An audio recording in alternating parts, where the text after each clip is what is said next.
আমরা বাড়ির যাই, আমরা গরিব বলে, আমাদের মা গরিব বলে সাহাবীদের সামনে মেয়ে বলে পরিচয় দিতে আমার নানা লজ্জা পাই। আমরা বাড়ির যাই, এই কথা বলে হাসান হোসেন কাঁদতে কাঁদতে যখন যাবার চাই, নবী দুইটা ভাইকে একসঙ্গে বুকের মধ্যে টেনে নিয়ে বলে, হাসান রে, রে হোসেন রে, শোন, তোদের মা আমার মেয়ে না, তোদের মা হলো আমার দরদের আমিনা। আল্লাহ রাসূল ফাতেমাকে মায়ের মতন সম্মান করতেন, কারণ বহুদিন স্বপ্নে ফাতেমার হাত নবী ধরেছেন, আমিনা মনে করে, কিন্তু স্বপ্নে ভেঙে দেখে ফাতেমার হাত ধরে আছেন। রাসূল বলে, ফাতেমা তুই আমার মেয়ে, কিন্তু তোর কলিজার ভালোবাসা হলো আমার মা আমিনা। ফাতেমা বলে, বাবা আমার মা খাদিজা যখন দুনিয়া থেকে বিদায় নিত, বিদায় নেওয়ার আগে শুধু কাঁদতো আর কাঁদতো। আমি মার কাছে গিয়ে বললাম, মা আপনি এরকম কেন কাঁদতেছেন? আমার মা আমার হাতটা ধরে বলে, ফাতেমা রে, জয়নাবের বিয়ে হয়েছে চলে গেছে, রোকেয়ার বিয়ে হয়েছে চলে গেছে, কুলসুমার বিয়ে হয়েছে চলে গেছে, কিন্তু আমি মরে যাওয়ার পর তোদের বাপকে কে দেখবে মা? তোদের বাপকে দেখার মতন কেউ থাকলো না। ফাতেমা বলে, মা কোনো চিন্তা করো না, তুমি যেমন মাকে দরদ দিয়ে ভালোবেসেছ, আমি আমার বাবাকে তেমন দরদে থাকতে চাই। আমার বাবা ছাড়া আমি কোনোদিন চলে যাব না। যখন ফাতেমার বয়স হয়ে গেল, নবী চিন্তায় পড়ে গেলেন, বিয়ে দেওয়া লাগবে। আল্লাহ বলে, হাবিব কোনো চিন্তা করেন নাই, এমন একটা পাত্র আমি পছন্দ করেছি, বিয়ে দিলেও ফাতেমা আপনার কাছে থাকবে। সেই পাত্র হলো আলী, আলী হবে ফাতেমার স্বামী। জোরে কন্যা সুবহানাল্লাহ। ফাতেমা জুব্বাখানা নিয়ে খাদিজার ঘরের মধ্যে ঢুকেছেন কাপড়ের কাপড় পরানোর জন্য। নবী দরজা বন্ধ করে দিলেন। কিছুক্ষণ পরে ফাতেমা কাফনের কাপড় পরানোর পরে যখন দরজা খুললো, খোলা মাত্র নবী তাকায় দেখে ফাতেমা মুস্কি মুস্কি হাসতেছে। নবী চমকে গিয়ে বলে, ফাতেমা কাঁদতে কাঁদতে জুব্বা নিয়ে ঢুকলা কাফনের কাপড় পরানোর জন্যে, হাসতে হাসতে কেন দরজা খুললে মা? ফাতেমা বলতেছে, বাবা কাঁদতে কাঁদতে কেন ঢুকলাম এটাও আপনি জানেন, হাসতে হাসতে কেন দরজা খুললাম এটাও আপনি জানেন। রাসূল বলে, ফাতেমা কাঁদতে কাঁদতে ঢুকলে এটা আমি জানি, কারণ মেয়ে তার মাকে কাফনের কাপড় পরাবে, অবশ্যই কাঁদবে, কিন্তু হাসতে হাসতে দরজা খুললে এটা তো আমি জানি না। ও ফাতেমা এইটা তো আমি জানি না। ফাতেমা বললেন, বাবা আমি আগে মনে করতাম আপনি ভিতরের খবরও জানেন, বাহিরের খবরও জানেন, কিন্তু এখন দেখতেছি আপনি শুধু বাহিরের খবর জানেন, ভিতরের খবর জানেন না। রাসূল বললেন, মা ইয়ান্তিকু আনিল হাওয়া ইন হুয়া ইল্লা ওয়াহয়ুহা, আমি নবী ততক্ষণ জানি না যতক্ষণ আমাকে না জানায়। যখন না সুবহানাল্লাহ। এই কথার দ্বারা বোঝা গেল আমাদের নবী গায়েবের খবর জানে। যখন জানে, কতকগুলো বাবার দলেরা বলে আমাকে বাবা গায়েবের খবর জানে, গায়েবের মালিক হচ্ছেন আল্লাহ। রাসূল বলেছেন, আমি যা জানি তোমরা তা জানো না, আমিও জানি না যতক্ষণ আল্লাহ আমাকে না জানায়। ও ফাতেমা হাসতে হাসতে দরজা কেন খুললি? মা আমি একটু শুনতে চাই। আল্লাহর নবী বলতে, ফাতেমা আমি শুনতে চাই। ফাতেমা বললেন, বাবা যদি শুনতে চান তাহলে আপনি একটু বসেন বাবা, কারণ কোনো কিছু শুনতে গেলে বসা হলো আপনার কথা মতো সুন্নাত। সুবহানাল্লাহ। তখন নবী দরজার কাছে বসে গেছে। এবার ফাতেমা মুস্কি মুস্কি হাসতেছে আর বলতেছে, বাবা আমি যখন আপনার জুব্বা আমার মাকে পরাবার গেছি, ইয়ানজুরু বিনুরিল্লাহ, আমি তখন নজর করে দেখি আমার মায়ের পরনে আল্লাহ আরশ থেকে জান্নাতের পোশাক পরাইয়া দিছে। আমি ফাতেমা এত খুশি হয়ে গেছি বাবা, যেই বাবাকে যেই মাকে আপনার জুব্বা পরাতে এসে জান্নাতের পোশাক দেখেছি, আমি আপনার জুব্বাটা মায়ের গায়ের সঙ্গে পেঁচায় দিয়ে আমি হাসতে হাসতে দরজা খুলেছি। এ কথা শোনার সঙ্গে সঙ্গে নবী বসা অবস্থায় মাটিতে এরকম একটা ঠেস দিয়া খুব জোরে জোরে কান্না শুরু করে দিলেন। ফাতেমা বললেন, বাবা আমার মায়ের পরনে আল্লাহ জান্নাতের পোশাক পরায় দিয়েছে, এইটা শোনার পরে আপনি কেন কাঁদতেছেন? রাসূল বলে, ফাতেমা রে, এই কান্না কোনো দুঃখের কান্না নয় মা, এই কান্না হলো আমার জীবনের সবচাইতে আনন্দের কান্না। তুই জানিস না রে ফাতেমা, আল্লাহ যখন আমাকে নবুয়ত দান করলো, আমি তখন চিন্তায় পড়ে গেলাম, আমাকে কে নবী বলে স্বীকার করবে? আল্লাহ তো আমাকে নবুয়ত দিল, কিন্তু নবী বলে স্বীকার করবে কে? ও ফাতেমা, সর্বপ্রথম আমাকে নবী বলে স্বীকার করেছে যিনি, তিনি হলেন তোমার মা, আমার দরদের বিবি খাদিজা। সর্বপ্রথম স্বামীকে নবী বলে স্বীকার করে নেওয়া, এটা জাতা কথা? এত বছর হলো ওয়াজ করতেছি, এখন মধ্যে বইয়ের কাছ থেকে হুজুর স্বীকার করাবার পারলাম। টাকা 1000 হাতত দিন, সকাল নতুন টাকা, একবার খেলে হুজুর কর। তাই জনগণ আপনাকে চিনে না, তাই হুজুর কয়। বইয়ের কাছে হুজুর হওয়া খুবই কঠিন, বুঝছেন? আজকাল বাংলাদেশে যত পীর আছে, একটা পীরদের বউ কিন্তু মুরিদ হয়নি। খোঁজরা দেখতে, একটা পীরের বউ মুরিদ হয়নি, কারণ পীরের বউ জানে আমার পীর সাহেব মাঝে মধ্যে মুরিদের বইয়ের দিকে তাকায়, এই লুচ্চা খাতে মুরিদ হমো। আমার ওয়াজে আপনারা শুনছেন, বড় ডাক্তারের বইয়ের সিজার লাগে না। যারা বড় ডাক্তার তারা বউ কোনদিন সিজার করায় না, কারণ সিজার করলে মায়ের ক্ষতি, বাচ্চার ক্ষতি। 2 নম্বর হলো, মৌলানার বাড়িতে কোনোদিন মিলাদ লাগে না, এরা পরের বাড়িতে পড়ায়, নিজের বাড়িতে লাগে না। আর একটা হলো, পীরের বউ কোনোদিন মুরিদ হয় না। আর নবীর বউ নবীকে নবী বলে স্বীকার করেছে, কারণ কি? লাকাদ কানা লাকুম ফি রাসূলিল্লাহি উসওয়াতুন হাসানা। আমরা এমন একজন নবী পাইছি ভাগ্য গুণে, যেই নবীর বাহিরেও নবী, ভিতরেও নবী। জোরে কান সুবহানাল্লাহ।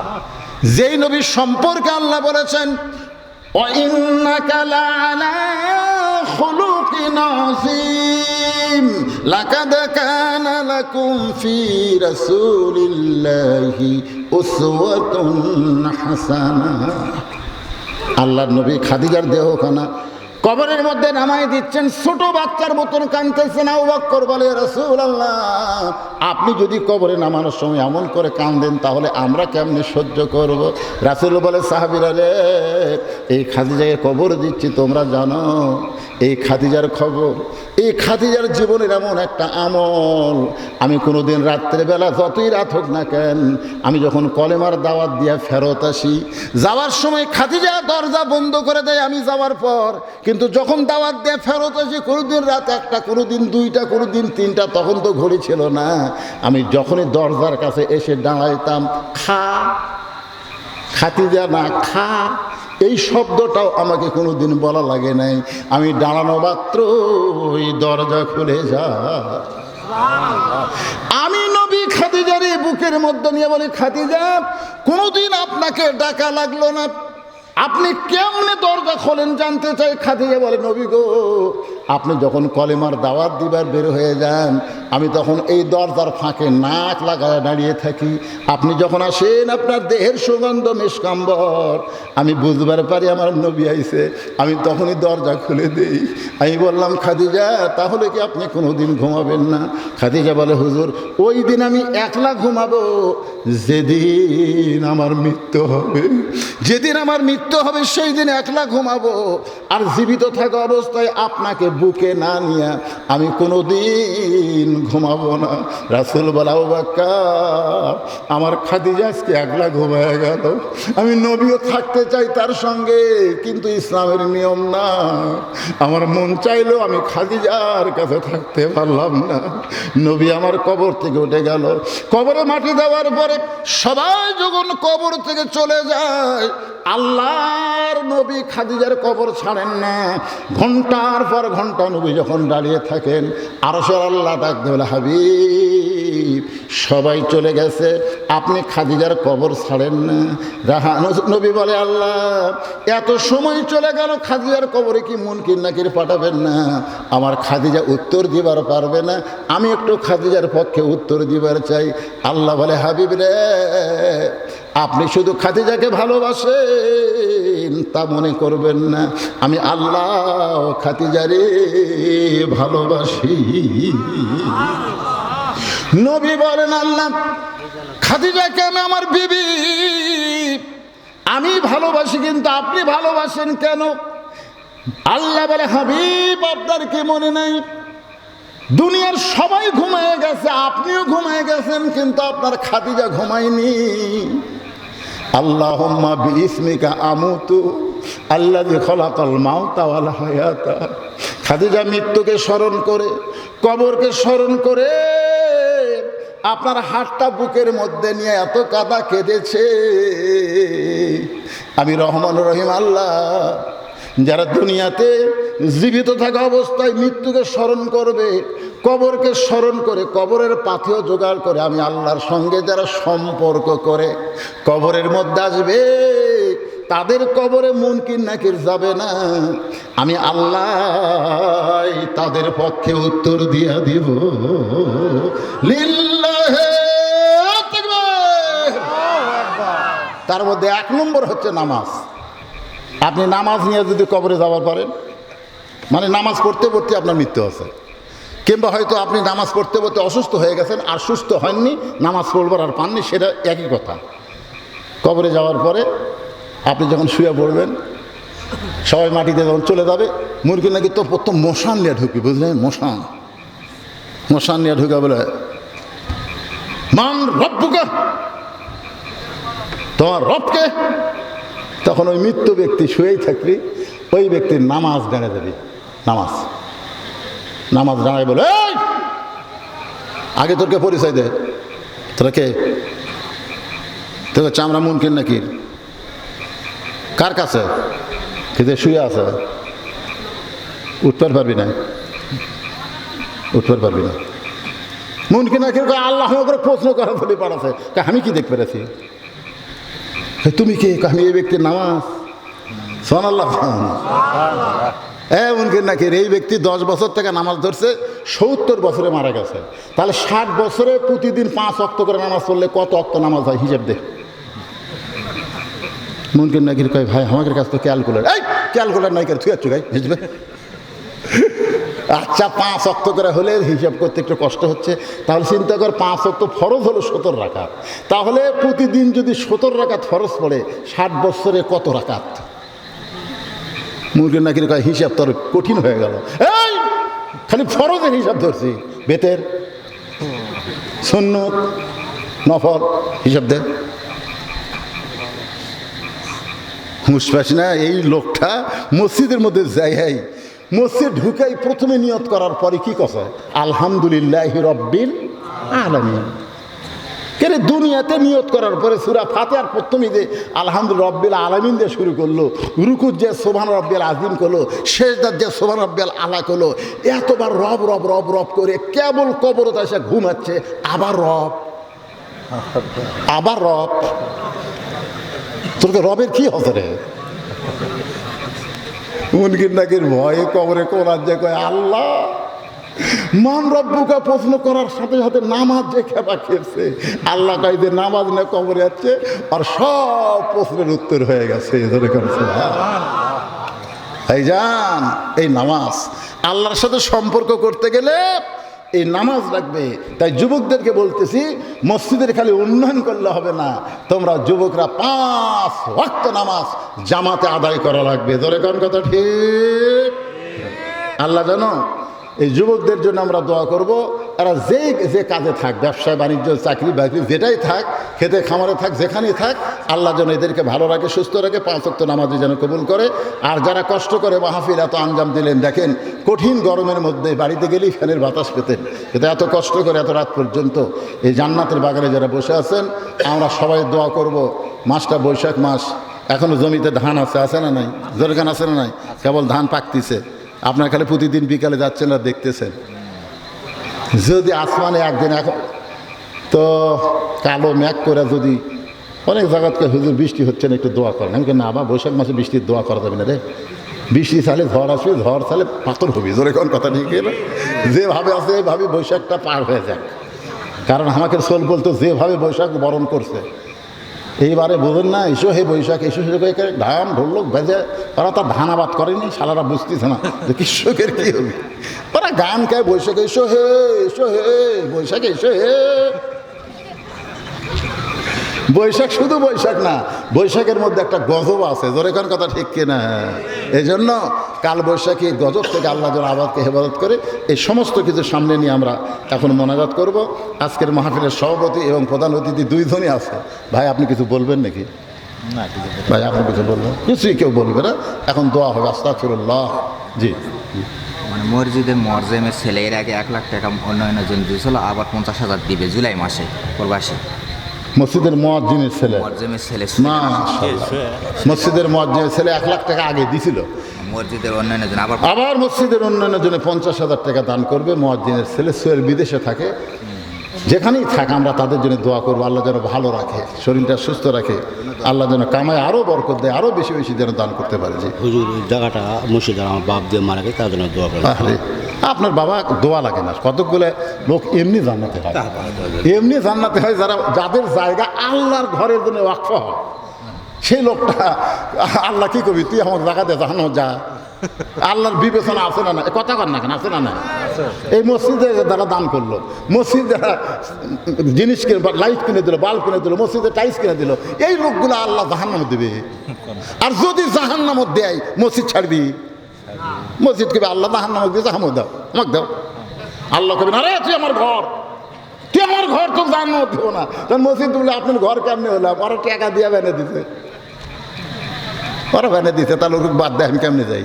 এই জন্য যারা মসজিদে জায়গা দিছে এরা দোয়া ছাড়াই জান্নাতি, ধরে কোন সুবহানাল্লাহ। তারপর আমাকে ভাই বলতেছে আমার বাবার জন্য দোয়া করো, সবার জন্য দোয়া করবো ইনশাল্লাহ। হ্যাঁ, সবাই ইস্তেগফার করুন। আস্তাগফিরুল্লাহাল্লাযী লা ইলাহা ইল্লা হুয়াল হাইয়ুল কাইয়্যুম ওয়া তুবু ইলাইহি। আল্লাহুম্মা সাল্লি আলা মুহাম্মাদ, আল্লাহুম্মা বারিক আলা মুহাম্মাদ, আল্লাহুম্মা আমিন। আল্লাহুম্মা আনতাস সালাম ওয়া মিনকাস সালাম, তাবারাকতা ইয়া যাল জালালি ওয়াল ইকরাম। আয় আল্লাহ, কঠিন গরমের ভিতরে আয় আল্লাহ তোমার পাগল বান্দা বান্দিরা আরামের বাড়ি ঘুমকে বাদ দিয়ে, ফ্যানের বাতাসকে বাদ দিয়ে অপেক্ষা করে আজকের এই জান্নাতের বাগানে বসে বসে কোরআন হাদিসের আলোচনা শোনার শেষে আমি গুনাহগারের সঙ্গে রহমতের দরজায় ফকির হয়ে দোকানা হাত তুলেছে। মেহেরবানি করে আজকের মাহফিল আমাদের সকলের হেদায়েতের জন্যে, নাজাতের জন্যে, জান্নাতের জন্যে কবুল করে না। এই মাহফিলের শুরু থেকে শেষ পর্যন্ত যত আলোচনা হয়েছে আল্লাহ, এর মধ্যে যদি ত্রুটি হয়, ভুল হয়, মাফ করে দাও। এর যা হাদিয়া মঞ্জুর করো সোনার মদিনায় নবী পাকের রওজা মুবারকে আল্লাহ কবুল করে নাও। তামাম আম্বিয়ায়ে কেরাম, সাহাবে কেরাম, তাবিনী কেরাম, তাবিনী কেরাম, তামাম পৃথিবীর মাটির নিচে যত মুমিন মুমিনা শুয়ে আছে আল্লাহ, সকলের আরওয়াহ ফরে হাদিয়া কবুল করো। আমরা যারা হাত তুলেছি, আমাদের জনম দুঃখনী মা যাদের কবরে চলে গেছে আল্লাহ, মেহেরবানি করে মায়ের কবরকে জান্নাতের টুকরা বানায় দাও। আল্লাহ, আমাদের দরদের বাবা যাদের কবরে গেছে আল্লাহ, আমাদের বাবার কবরকে জান্নাতের টুকরা বানায় দাও। আমাদের দাদা দাদি, নানা নানি, আত্মীয় স্বজন, শ্বশুর শাশুড়ি যাদের কবরে গেছে আল্লাহ, কবরবাসীদের মাফ করে দাও। আয় আল্লাহ, এই মালাহার জামিয়া দাখিল মাদ্রাসা জামিয়া মসজিদকে কিয়ামত পর্যন্ত কবুল করে নাও। এই মসজিদের জায়গা দিয়ে মসজিদকে সুন্দর করে বানায় এখন পর্যন্ত যারা কবরে গেছে তোমার ঘরকে ওসিলা করে তাদের কবরকে জান্নাতের টুকরা বানায় দাও। আজও যারা মসজিদকে সুন্দর করার জন্যে, মসজিদের অসমাপ্ত কাজকে সমাপ্ত করার জন্যে নগদে বাকিতে যারা দান করেছে আল্লাহ, সব দানগুলোকে জান্নাতের বিনিময়ে কবুল করে নাও। আয় আল্লাহ তাআলা, আজকের মাহফিলের সম্মানিত সভাপতিকে আল্লাহ তুমি কবুল করো। আজকের মাহফিলের সম্মানিত সহসভাপতিকে কবুল করো। আজকের মাহফিলের সম্মানিত প্রধান অতিথিকে আল্লাহ তুমি কবুল করো। তিনি জনগণের খাদেম হওয়ার মন মানসিকতা নিয়েছে আল্লাহ, তাকে জনগণের খাদেম হিসাবে কবুল করে নাও। আল্লাহ তাআলা, তিনি মেয়রের পদে যেতে চায় আল্লাহ, সসম্মানে সম্মানের মালা তাকে পরায় দিও। আল্লাহ, যে যা নিয়ত করে হাত তুলেছে আল্লাহ, সকলের নেক নিয়ত নেক আশা তুমি কবুল করো। আমার মা বোনেরা পর্দার অন্তরালে বসে শুনেছে, আবিদা সালিহা পর্দানজি কবুল করে মা ফাতেমার চরিত্র দান করে দাও। আমাদের মধ্যে আমরা যারা অসুস্থ আছি আল্লাহ, সুস্থতার নিয়ামত দান করে দাও। আল্লাহ, খাস করে যেই যুবকগুলো আজকে সুন্দর আয়োজন করেছে আল্লাহ, এই যুবকদের জন্য আমরা দোয়া করি। যুবকেরা যদি লেখাপড়া করে লেখাপড়ায় ভালো করার তৌফিক দাও। এই যুবকেরা যদি ব্যবসা বাণিজ্য করে ব্যবসার মধ্যে বরকত দাও। এই যুবকেরা যদি চাকরি বাকরি করে বিদেশে থাকে, যেখানেই থাকে আল্লাহ, তাদের তো খাস রহমত নাজিল করো। খাস করে এই সমস্ত যুবকদেরকে ফাসত্ব নামাজি হিসাবে কবুল করে নাও আল্লাহ। আল্লাহ বাংলাদেশের প্রতি রহম করো আল্লাহ। আমাদের বাংলাদেশের নতুন সরকার আসার পর থেকেই কেমন যেন একটা ষড়যন্ত্র চলতেছে আল্লাহ, নানা দিক দিয়ে আল্লাহ মেহেরবানি করে আল্লাহ। শহীদ জিয়ার সন্তান, খালেদা জিয়ার সন্তান, যে ছেলেটা আজান দিলে ভাষণ বন্ধ করে দেয়, নামাজের জন্য তৎপর হয়ে যায়, যে সংসদের স্পিকার বিল উত্থাপন করতে দেয় না, আগে নামাজ তারপরে সংসদের বিল হবে। আল্লাহ যেই সরকার বিসমিল্লার সরকার, আল্লাহ যে সরকার ইসলামী মূল্যবোধের সরকার, আল্লাহ আমার দেশকে আল্লাহ তুমি সোনার বাংলাদেশ হিসেবে কবুল করে নাও আল্লাহ। আল্লাহ দেশের প্রতি তুমি খাস রহমত করো আল্লাহ। আমরা মিলে মিশে দেশে দশের উন্নতি যেন করতে পারি সে তৌফিক দিয়ে দাও আল্লাহ। আল্লাহ তিন দিকে ভারত নানা রকম ষড়যন্ত্র করে আমাদের মধ্যে মিল মহব্বতকে নষ্ট করার জন্যে নতুন নতুন ইস্যু বের হবে আল্লাহ। এই ইস্যুগুলো থেকে আমাদের দেশকে হেফাজত করো আল্লাহ। আল্লাহ আসমানের বেলা আসমানে নাও, মাঠে ময়দানে যে ফসলগুলো আছে আল্লাহ, সব ফসলগুলোকে তুমি রহমত বরকতে হেফাজত করে বান্দা বান্দির বাড়িতে আনার তৌফিক দিয়ে দাও আল্লাহ। আমি গুনাহগার বলে দোয়া ফিরিয়ে দিও না আল্লাহ। এতগুলো মানুষের মধ্যে যার দুইখানা হাত পছন্দ হয় সেই দুই হাতকে কবুল করে আজকের মোনাজাত কবুল করে মৃত্যুর সময় আমাদের জবানে জারি করে দিও লা ইলাহা ইল্লাল্লাহু মুহাম্মাদুর রাসূলুল্লাহ সাল্লাল্লাহু